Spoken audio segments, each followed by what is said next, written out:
Ya, bersyukur pagi hari ini kita boleh bersama-sama hadir ya, untuk kita bersyukur, menaikkan pujian dan sembah kita kepada Tuhan, dan kita juga sudah menaikkan doa-doa syafaat kita, bukan hanya bagi keluarga kita, bagi gereja, kota, dan bangsa kita.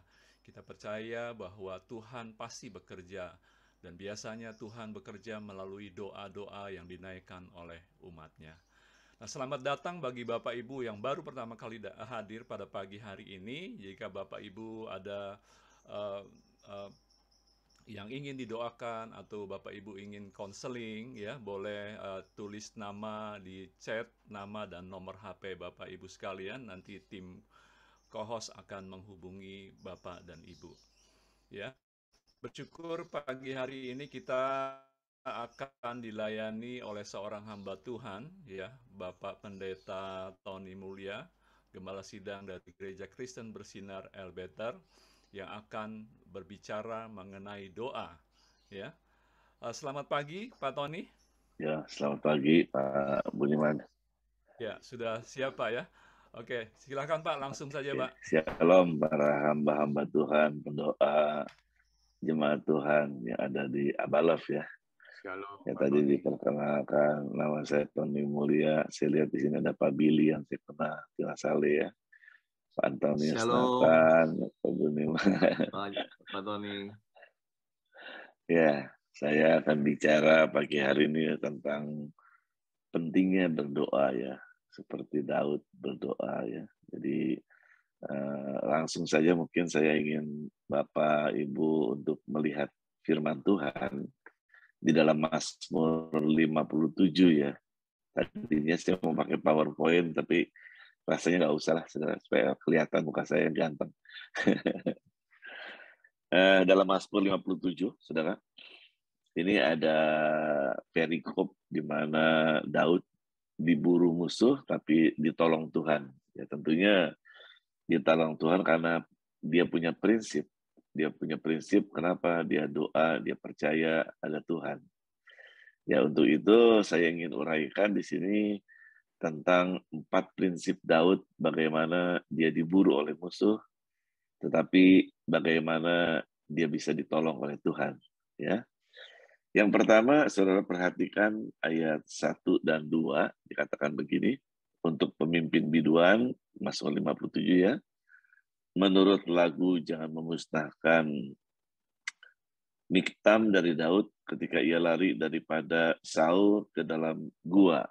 Dikatakan dalam ayat 2, kasihanilah aku ya Allah, kasihanilah aku sebab kepadamulah jiwaku berlindung, dalam naungan sayapmu aku akan berlindung sampai berlalu penghancuran itu. Saudara boleh garis bawahi kata berlalu penghancuran itu.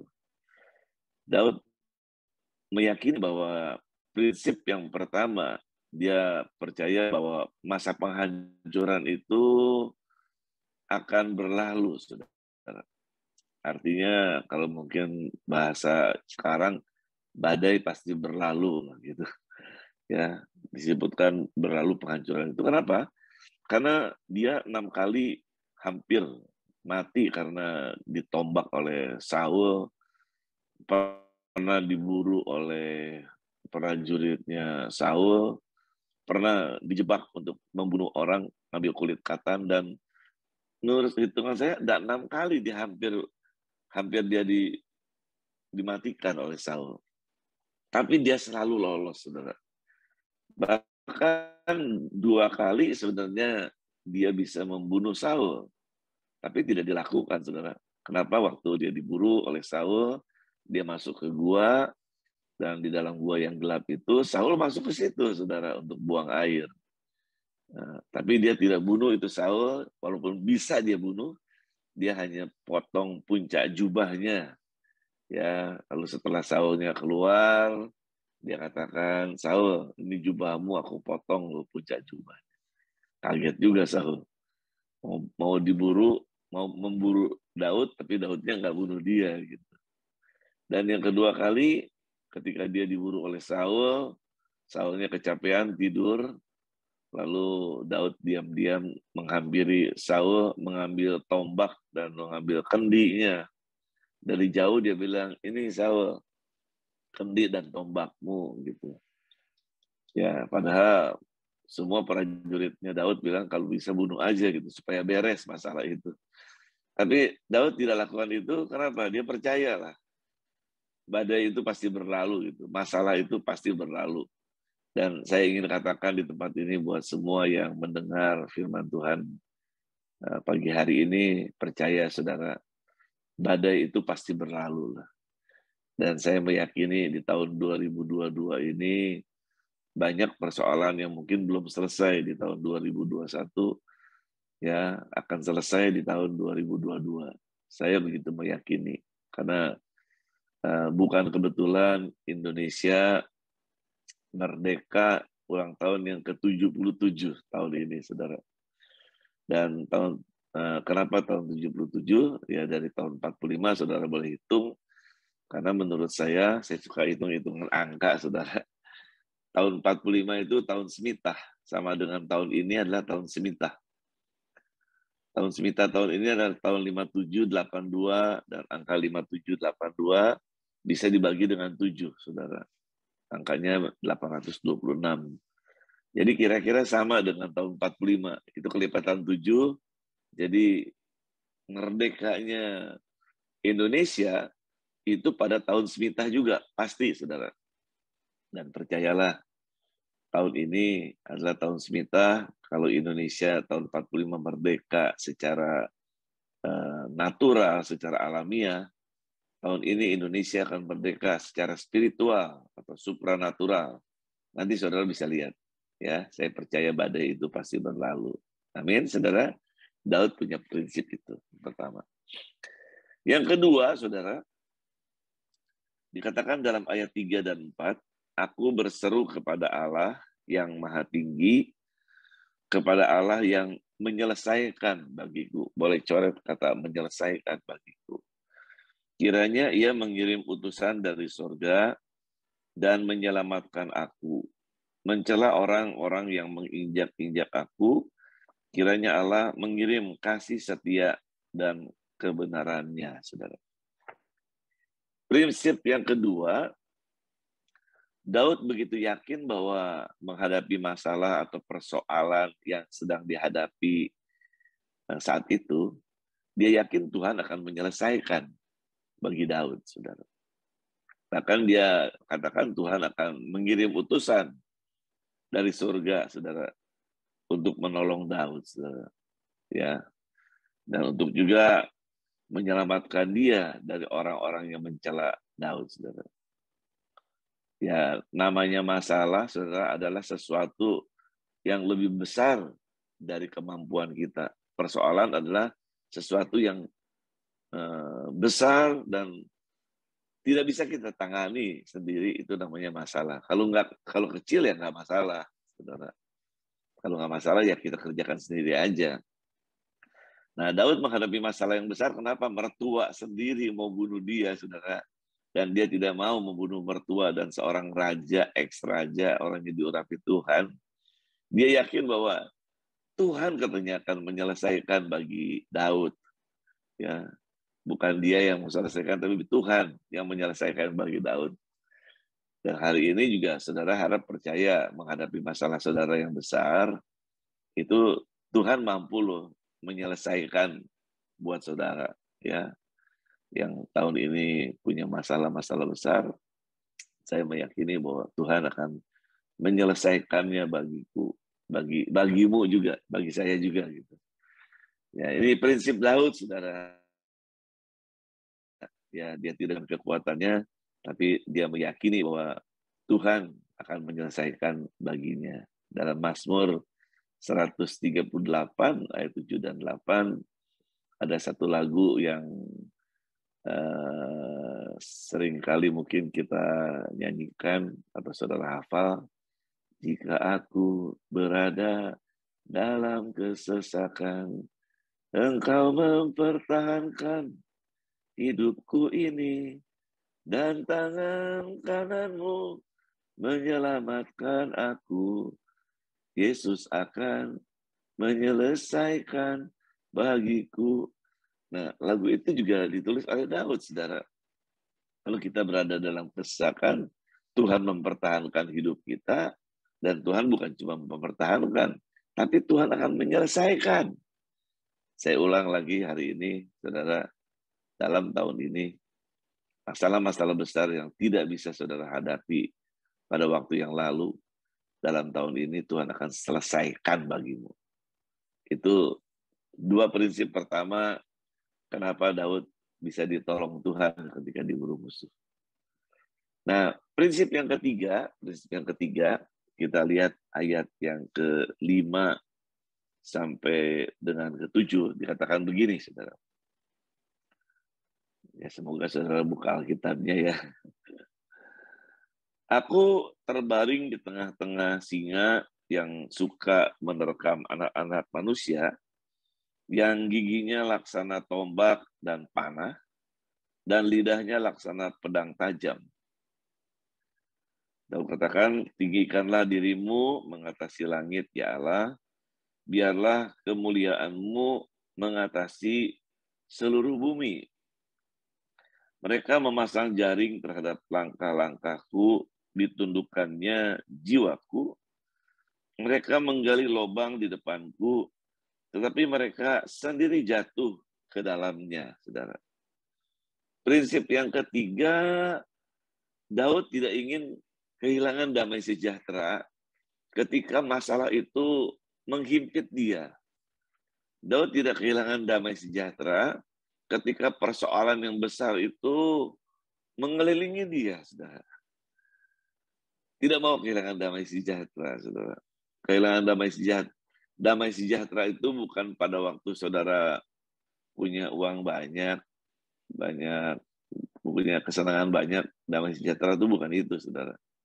Kalau menurut Daud, damai sejahtera itu ketika dia ada dalam kesesakan, dia ada dalam keterpurukan, ketika singa-singa siap untuk menerkam dia, yang dikatakan giginya seperti tombak, yang dikatakan juga lidahnya laksana pedang yang tajam, tapi dia tetap tinggikan Tuhan, saudara. Bahkan dia mau jalan pun nggak bisa. Kenapa? Karena di depan dia itu sudah dipasang jaring-jaring, ya, jaring-jaring untuk menangkap dia. Bahkan dipasang, dikatakan lubang-lubang di depan dia. Nggak bisa bergerak, saudara. Daud tetap percaya di situ ada Tuhan. Menurut saya, yang ketiga ini damai sejahtera bukan pada waktu kita berbahagia atau senang-senang. Damai sejahtera ketika saudara punya persoalan yang sangat besar, di situ saudara masih percaya Tuhan. Itulah damai sejahtera. Ketika Daud dikepung oleh musuh yang begitu berambisi untuk membunuh dia, dia tetap percaya di situ ada Tuhan, saudara. Itulah damai sejahtera. Dan itu yang saya katakan, Daud tidak ingin kehilangan damai sejahtera. Walaupun dikelilingi musuh, singa, kayak pedang lidahnya. Perangkap ada di mana-mana, Daud percaya ada Tuhan. Itu damai sejahtera, saudara. Makanya ada satu lagu yang mungkin saudara juga tahu ya, lagu ini bilang gini, kalaku cari damai, hanya ku dapat dalam Yesus. Kalaku cari ketenangan, hanya ku temui di dalam Yesus. Tak satu pun dapat menghiburku, tak seorang pun dapat menolongku. Hanya Yesus jawaban hidupku. Dia bilang begini, bersama Dia hatiku damai, walau dalam lembah kekelaman. Bersama Dia hatiku tenang, walau hidup penuh tantangan. Tak satu pun dapat menghiburku, tak seorang pun dapat menolongku. Hanya Yesus jawaban hidupku. Damai sejahtera itu ketika dia ada dalam lembah kekelaman, saudara. Tak ada satu orang yang bisa menolong dia. Tidak ada orang yang bisa membantu dia. Tapi dia percaya di situ ada Tuhan. Itulah damai sejahtera. Saat saudara mungkin punya masalah, persoalan yang menghimpit saudara, punya persoalan yang nggak pernah bisa saudara selesaikan, di mana saudara tetap percaya ada Tuhan, itu namanya damai sejahtera. Dan Daud, prinsip yang ketiga, tidak mau kehilangan damai sejahtera. Ketika persoalan banyak ada di depan dia, dia percaya di situ ada Tuhan. Itulah damai sejahtera yang dipelihara Daud. Jadi prinsip yang pertama, saya mau ulangi, Daud meyakini bahwa badai pasti berlalu. Yang kedua, Daud meyakini Tuhan akan menyelesaikan buat Daud. Yang ketiga, Daud tidak ingin kehilangan damai sejahtera, walaupun ancaman banyak, dia tetap percaya ada Tuhan. Nah, buat saudara juga sama. Kita mungkin sekarang sedang dihimpit oleh masalah yang sangat besar saudara, di bangsa kita. Ya, ancaman demi ancaman, ada rencana untuk menurunkan presiden kita yang tanggal 11 kalau misalnya. Itu, tapi saudara percayalah, kita punya Tuhan. Tuhan yang menjadi pembela kita. Tuhan akan selesaikan semua. Tadi ada 5 teroris yang ditangkap ya. Saya percaya Tuhan akan selesaikan semua. Kita punya Tuhan yang luar biasa. Itu 3 prinsip pertama kenapa Daud diburu musuh tetap ditolong Tuhan. Yang terakhir, saudara. Yang terakhir ini ayat 8 sampai 12.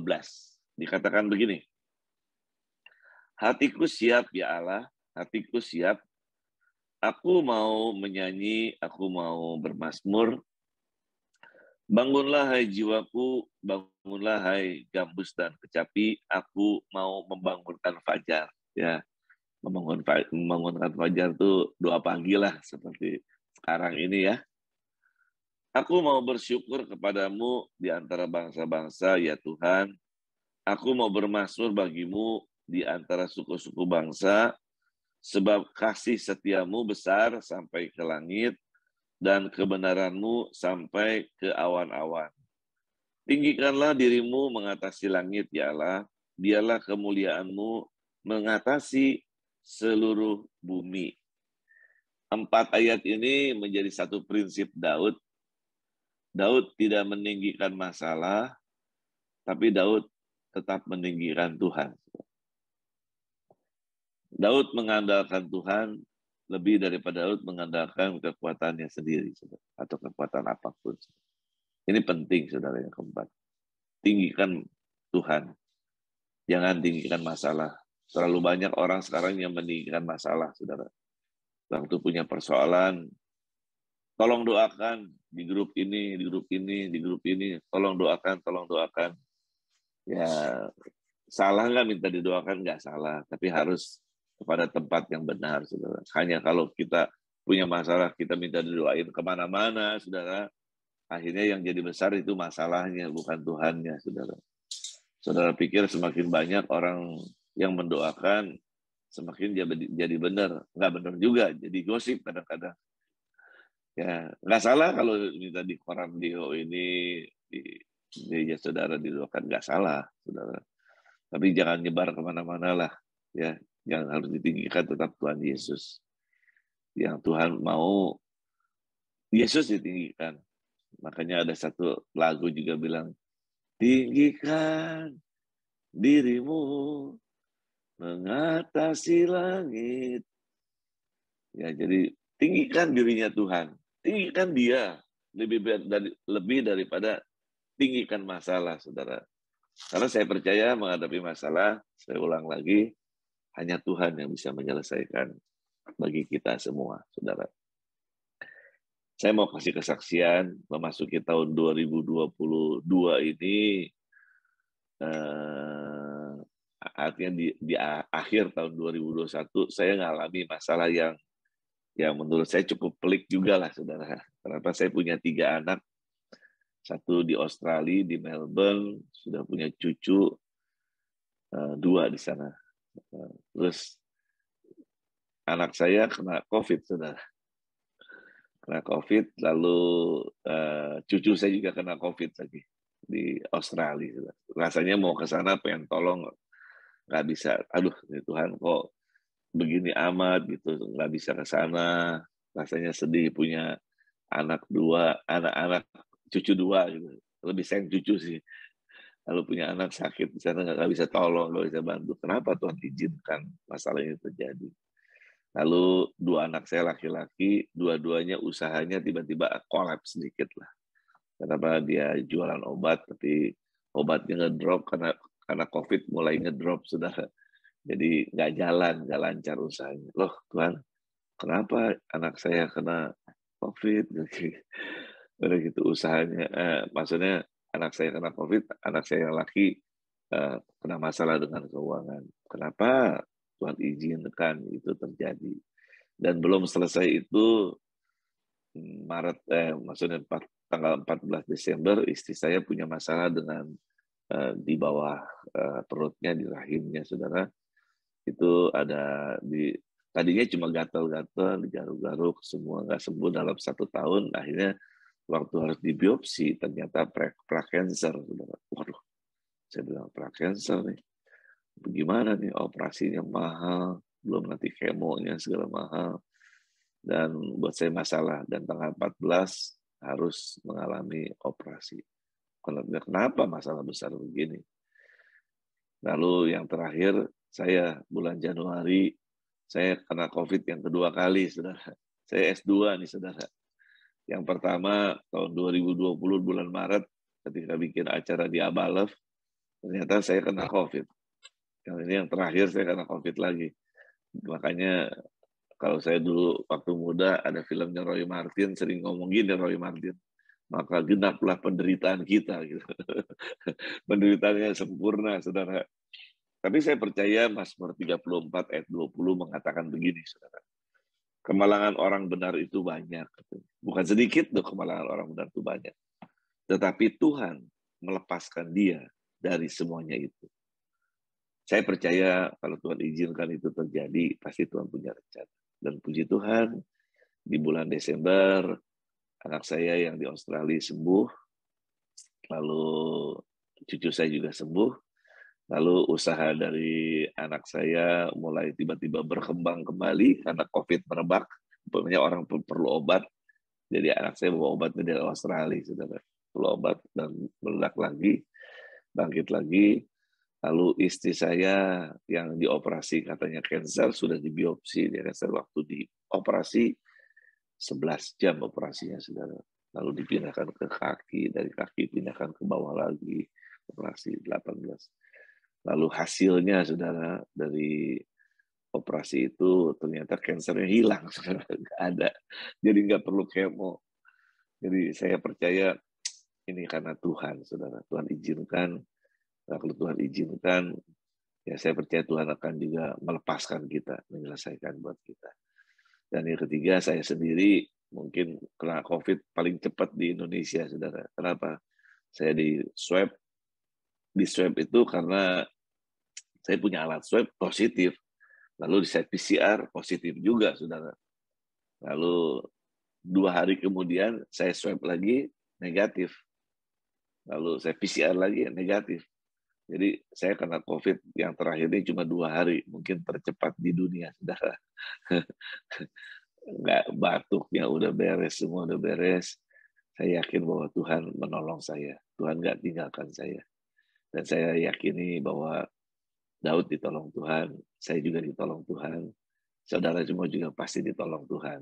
Asal 4 prinsip tadi kita pegang, saudara ya.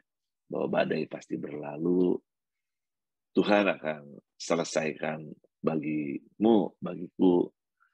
Yang ketiga, jangan sampai kehilangan damai sejahtera. Di tengah masalah yang sangat besar apapun, Tuhan ada. Gak pernah tinggalkan saudara. Gak pernah biarkan saudara. Dan yang keempat, percayalah saudara, jangan ditinggikan masalah. Tinggikan Tuhan. Daud menjadi pemuji Tuhan, dia selalu memuji Tuhan. Dia nggak pernah cerita Saul ke siapapun, saudara.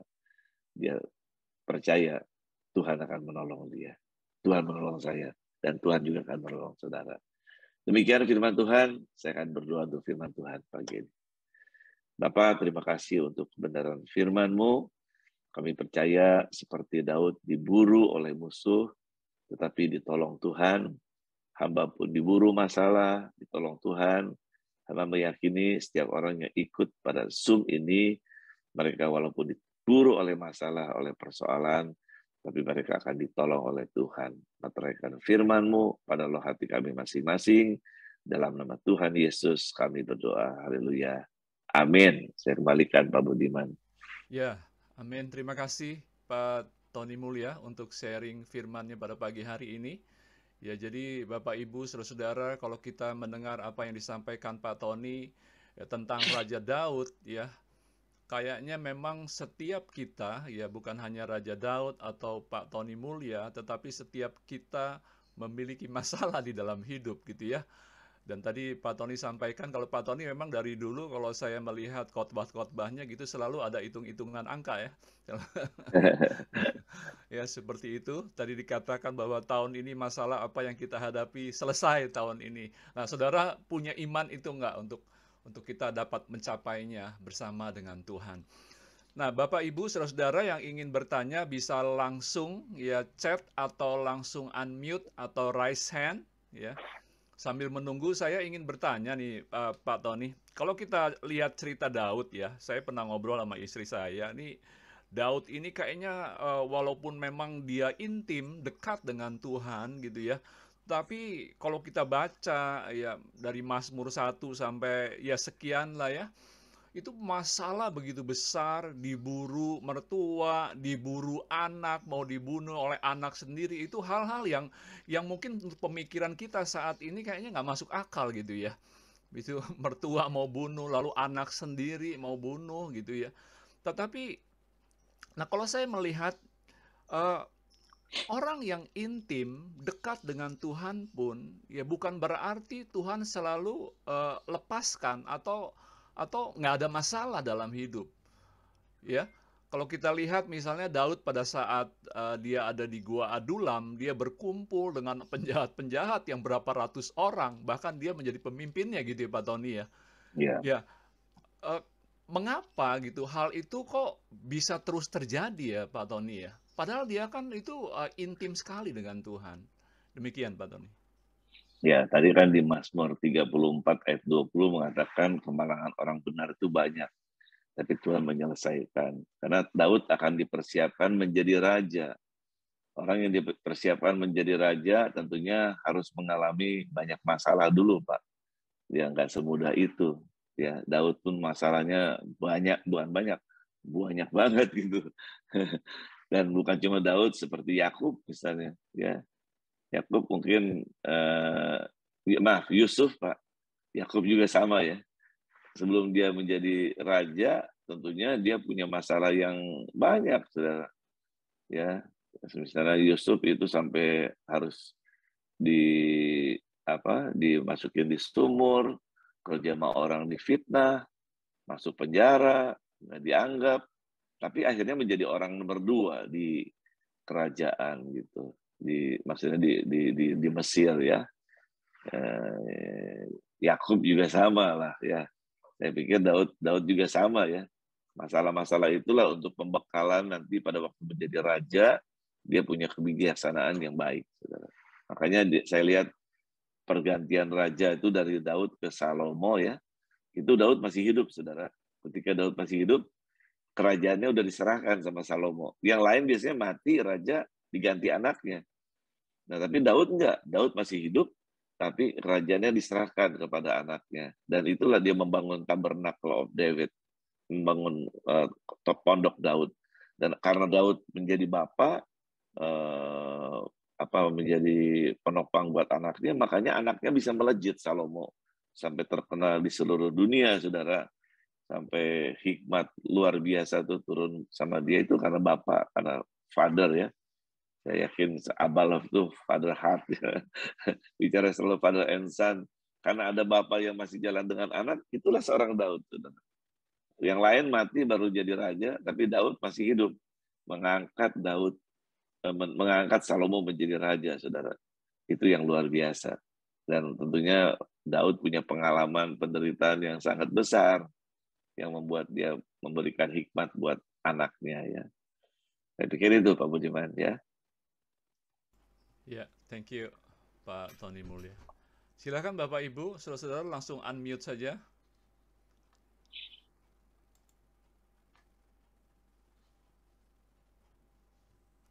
Apakah ada?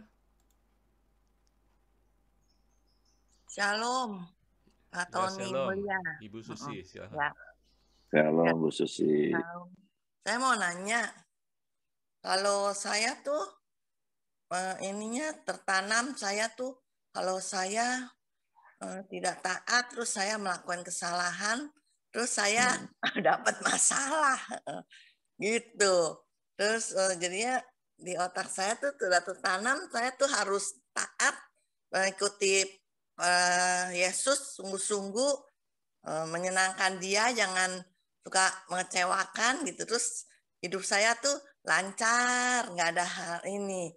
Sampai saya sampai kalau saya dalam keadaan bahaya aja saya dilindungin gitu. Saya Tapi kalau saya berbuat umpamanya hati saya serong atau saya nggak menyakiti hati Tuhan, saya berdosa, saya berbohong gitu, terus saya munafik, terus saya takut tuh, saya tuh dapat masalah gitu hidup tuh. Dan saya bisa sakit, saya bisa naik mobil bisa diserempet orang gitu, saya tuh jadi nggak bisa ilangin itu. Jadi saya tuh takut sekali sama Tuhan. Jadi saya jadinya pengen semua berjalan lancar, apa saya sampai jaga hati saya ini apa menjadi berkat, melayani Tuhan dengan sungguh-sungguh, nggak mau bohong gitu. Jadi hidup saya tuh lancar, sampai penyakit aja nggak datang gitu sama saya gitu. Sampai saya tuh yakin banget. Soalnya saya sampai tua begini, sampai umur begini saya nggak pernah periksa darah. Baru kemarin saya sekali periksa darah. Saya tuh kagum benar sama Tuhan gitu. Kan saya punya anak 6 gitu ya.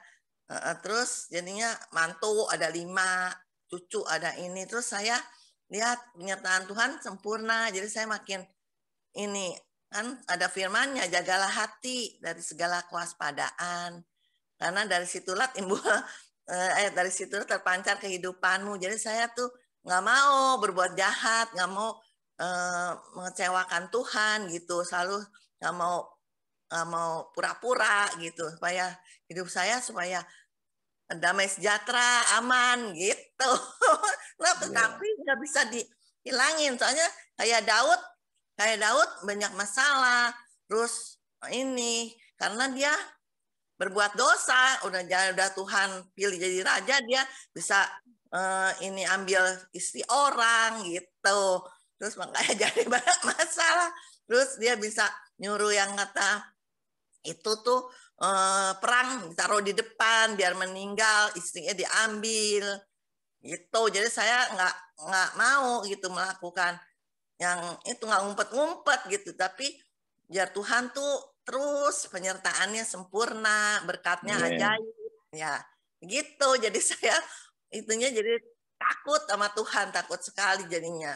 Bukannya punya iman Tuhan bisa memberkati doang, tapi Tuhan bisa mendatangkan masalah buat saya gitu kalau saya nggak taat gitu.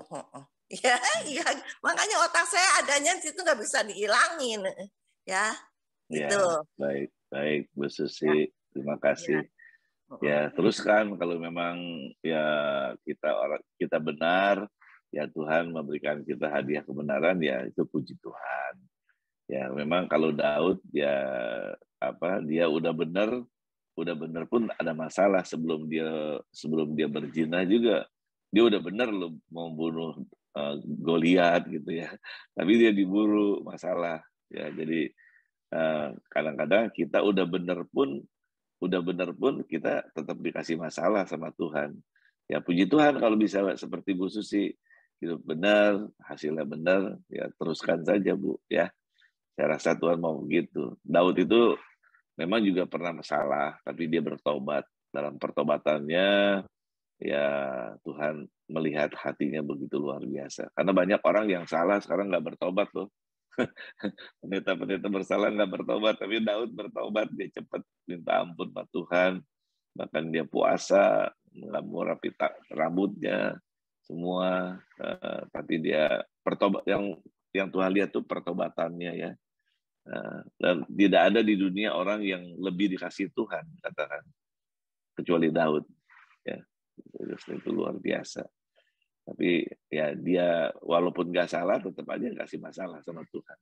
Apalagi waktu dia punya masalah, dia tahu ada hukuman dari Tuhan. Dia bertobat penting, saudara. Ya, Bu Susi, selamat terus jalan terus ya, diberkati terus ya. God bless. Ya, silakan Bapak Ibu saudara, masih banyak waktu. Ini menarik ya kalau bicara mengenai doa, mengenai kehidupan Daud gitu ya. Orang yang dekat dengan Tuhan. Silakan saudara.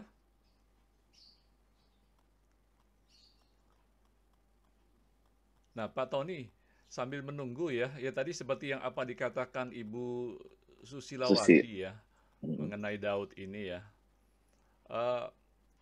Pernah ada terbersit pertanyaan sih, kenapa ya kok Tuhan membiarkan Daud melakukan dosa perzinahan ini dengan Batseba ya?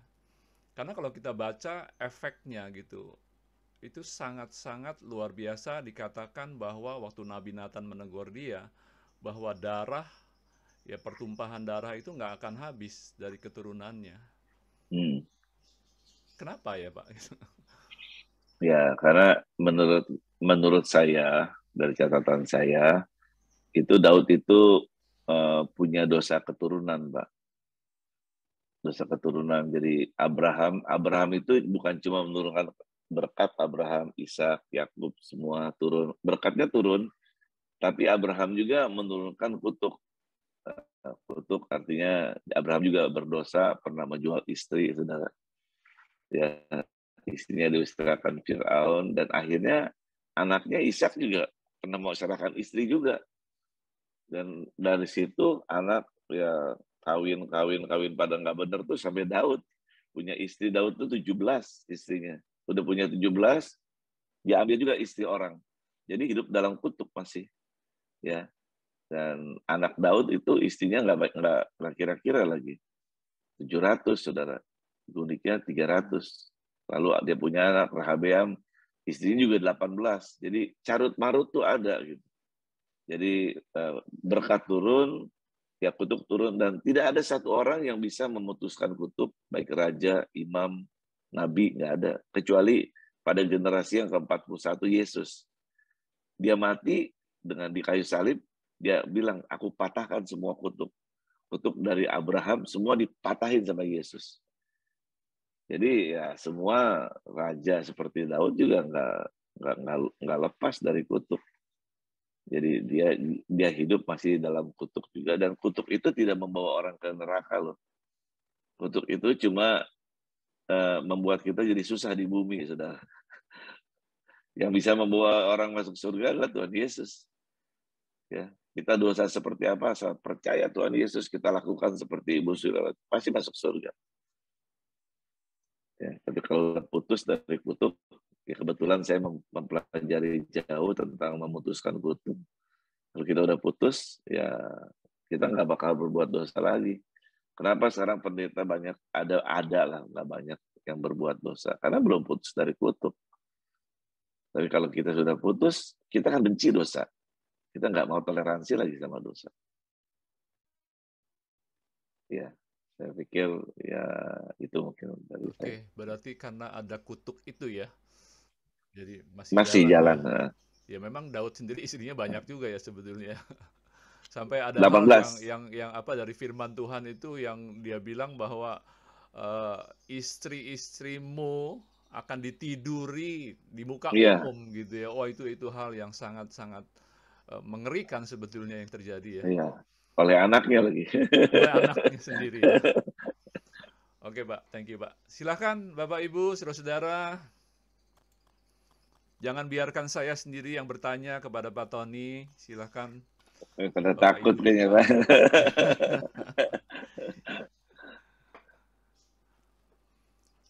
Saya kasih kesempatan.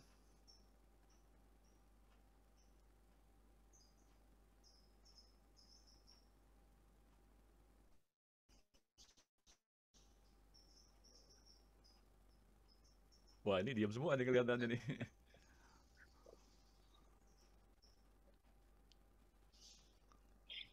Ya, Pak Akang, selamat pagi. Silakan Pak Akang. Salam Pak Budiman, salam Shalom. Tony Mulia. Saya mau Pak. tanya tentang doa yang disebar ya, yaitu meninggikan masalah yang disebar, yaitu meninggikan masalah ya. Pertanyaan saya itu begini, kalau kita minta dukung doa kepada teman-teman, saudara-saudara seiman yang ada dimanapun, apakah lebih baik atau memang di-keep sendiri? Itu gimana Pak Tony? Ya, makanya saya bilang gini, itu kita bicara dengan gembala, minta didoakan, nggak salah. Bicara kepada teman-teman seiman yang kita anggap bisa dipercaya, nggak masalah. Tapi kalau terlalu disebar jauh, akhirnya bukan ditolong, tapi diomongin orang nanti. Jadi bahan pembicaraan orang. Ya, ketika saya punya masalah yang sangat besar, menurut saya tahun 2021 akhir, saya nggak minta WA ke siapapun untuk saya berdoa, untuk didoakan, enggak. Tapi saya percaya, saya meyakini Tuhan akan tolong saya, dan Tuhan tolong saya. Karena semakin banyak kita nyebarin ke orang, orang tahu bukan doa, malah jadi diomongin kemana-mana, Pak. Itu yang saya maksud, Pak ya. Ya, bicaralah kepada orang-orang yang kita percaya, misalnya di Koramdio ini terus ada kebersamaan di tempat ini, udah sampai di sini gitu Pak. Tapi jangan kemana-mana, maksud saya jangan terlalu ditinggikan gitu, ya, jangan terlalu sebar kemana-mana, hanya kepada orang yang kita bisa anggap percaya, orang punya otoritas, ya nggak salah. Ya, karena Tuhan katakan 2-3 orang sepakat, ya kita didengar. Ya, yang saya maksud jangan cuma banyak WA tolong Tuhan, akhirnya itu bukan Tuhan yang tolong. Tuhan biarin aja. Ya, jadi kita nggak salah, kita punya kelompok sel, ya kita ngomong yang nggak apa-apa. Ya cuma harus kepada orang yang bisa dipercaya. Karena ada orang yang cuma sumber gosip, Pak. Jadi masalahnya semakin besar. Saya lihat kalau prinsipnya banyak orang yang bisa jadi doanya didengar Tuhan, saya rasa nggak gitu kali, nanti keenakan koruptor, saudara, duitnya banyak sebarin orang banyak, doa banyak, nggak gitulah ya. Tuhan itu dengar kok doa 1, 2, 3 orang, Tuhan dengar gitu. Tapi jangan ditinggikan, ya. Oke, ada pertanyaan yang kedua ya. Ya. Tentang doa kepada Tuhan. Kalau doa kita kepada Tuhan itu kita sendiri yang berdoa, atau kita menyuruh Tuhan yang menyelesaikan masalah, atau kita yang doakan masalah orang, atau kita suruh Tuhan yang mana yang benar gitu loh.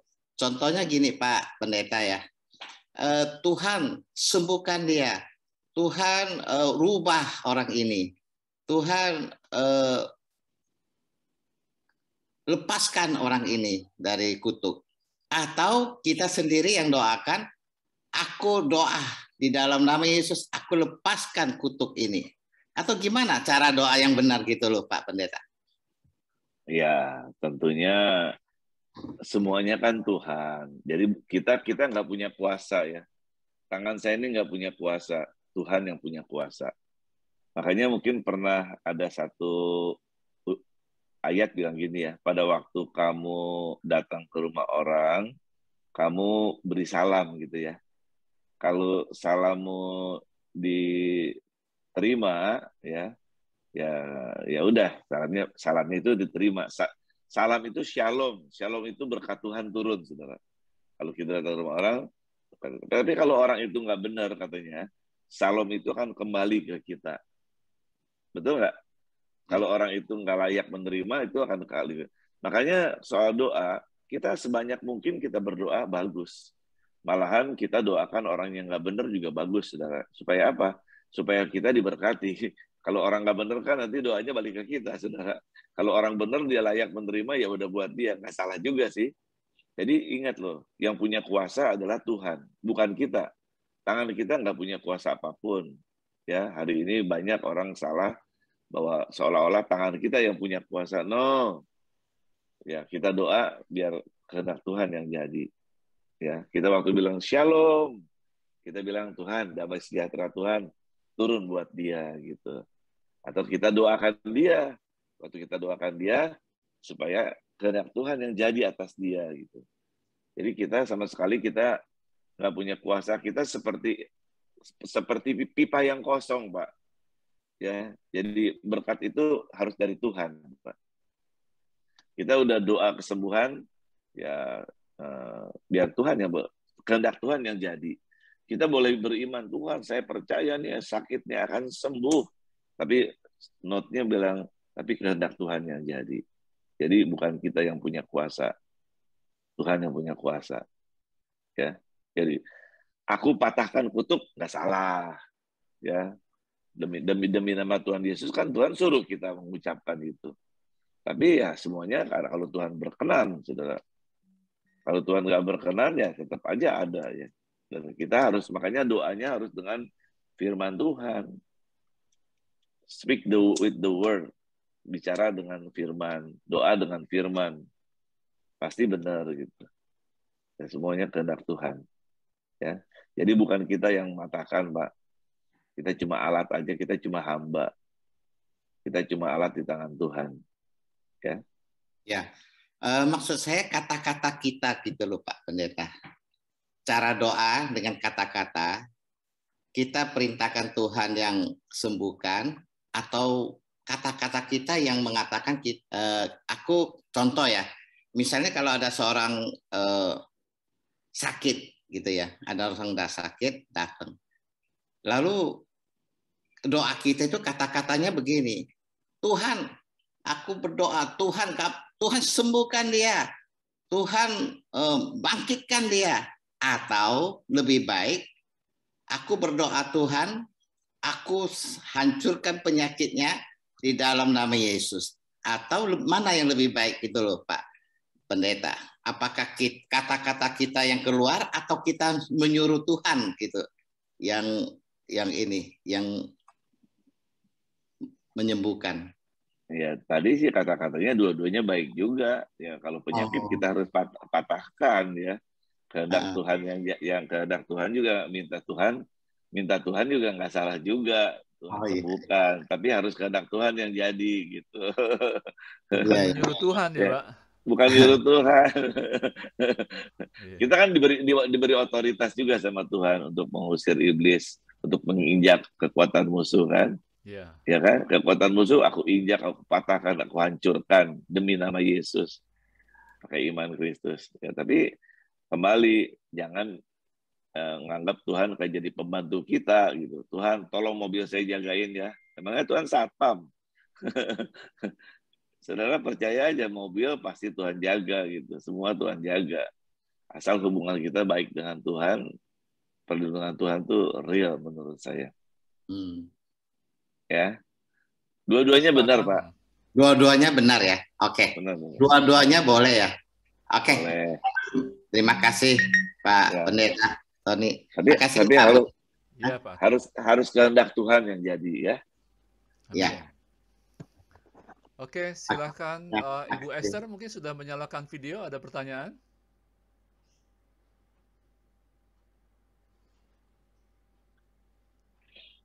Di unmute, Bu.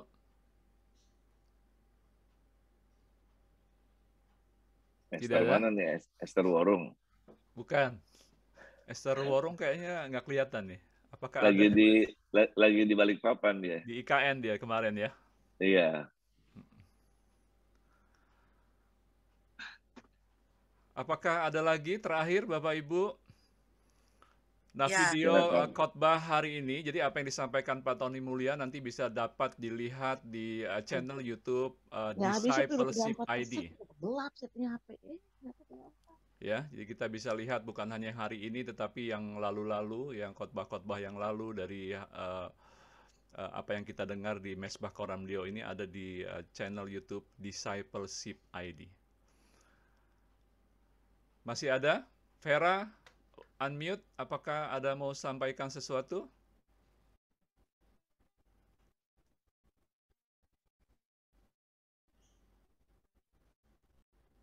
Sudah sangat jelas Pak Tony, jadi Ya. kelihatannya kita mesti tutup ya acara pada pagi hari ini. Sekali lagi terima kasih buat sharing Pak Tony Mulya kepada kita semua. Biarlah kita terus seperti apa yang disampaikan tadi bahwa prinsip-prinsip 1-4 bahwa yang pertama adalah apapun masalah yang kita hadapi sampai dengan hari ini, bahwa badai pasti akan berlalu ya. Lalu yang kedua adalah Tuhan akan menyelesaikannya bagi kita. Yang ketiga adalah setiap apa yang kita hadapi, yang kita alami, yang kita hadapi masalah ini adalah damai sejahtera tidak boleh hilang di dalam kehidupan kita. Dan yang terakhir adalah jangan meninggikan masalah. Jadi sekali lagi apa yang tadi Pak Tony sampaikan, kita bukan tidak boleh gitu ya minta doa kepada yang lain, kepada grup-grup WA atau siapa, tetapi jangan sampai menjadi gosip gitu ya. Tetapi memang di dalam hidup kita percaya gitu bahwa kita memang perlu banyak didoakan dan kita juga perlu banyak mendoakan orang lain. Ya, demikian. Ya, boleh Pak Hadi, silakan mau sampaikan sesuatu dan nanti Pak Hadi bisa menutupnya, berdoa untuk kita semua. Thank you. Ya, terima kasih Pak Tony. Pagi hari ini saya dapetin iman Tuhan itu lihat hidup kita ya. Tuhan itu pegang kendali hidup kita. Jadi apapun masalah yang kita hadapi, Tuhan nggak tertidur. Tuhan tahu dan Tuhan mengerti. Terima kasih Pak Tony buat sharingnya. Kita mau satukan hati ya untuk tutup di dalam doa ya Pak Budiman. Kami bersyukur Tuhan buat firman iman yang kami terima pagi hari ini. Biarlah Tuhan iman yang kami sudah terima pagi hari ini bahwa badai pasti berlalu Tuhan. Tuhan yang akan menyelesaikan semuanya. Dan damai sejahtera yang melampaui segala akal pikiran kami, itu yang akan menguasai hidup kami. Dan kami mau Tuhan berikan segala pujian, hormat, kemuliaan hanya untuk Tuhan. Lewat masalah Tuhan yang sudah diselesaikan. Itu bukan untuk kepentingan kami, tetapi semua untuk meninggikan Tuhan, untuk kemuliaan Tuhan. Pagi hari ini kami berdoa Tuhan buat Pak Tony Mulya, Tuhan buat istri, buat anak-anak, cucu, mantu Tuhan, semuanya Tuhan. Biarlah berkat Tuhan mengalir, pengurapan Tuhan mengalir. Tuhan pakai Tuhan dengan lebih dahsyat lagi Pak Tony Mulya Tuhan. Dimanapun Tuhan mengutus beliau Tuhan. Kami percaya Tuhan ada terobosan rohani, terobosan iman Tuhan terjadi di dalam nama Tuhan Yesus. Berkat-Mu mengalir Tuhan. Buat setiap kita pagi hari ini yang mendengarkan, kami percaya, kami menerima Tuhan pertumbuhan iman. Di dalam nama Tuhan Yesus, setiap kita yang percaya, sama-sama kita katakan, amin. Amin. Terima kasih Pak Tony Mulya. Terima kasih. Terima kasih Pak Budiman. Terima kasih Pak Evi.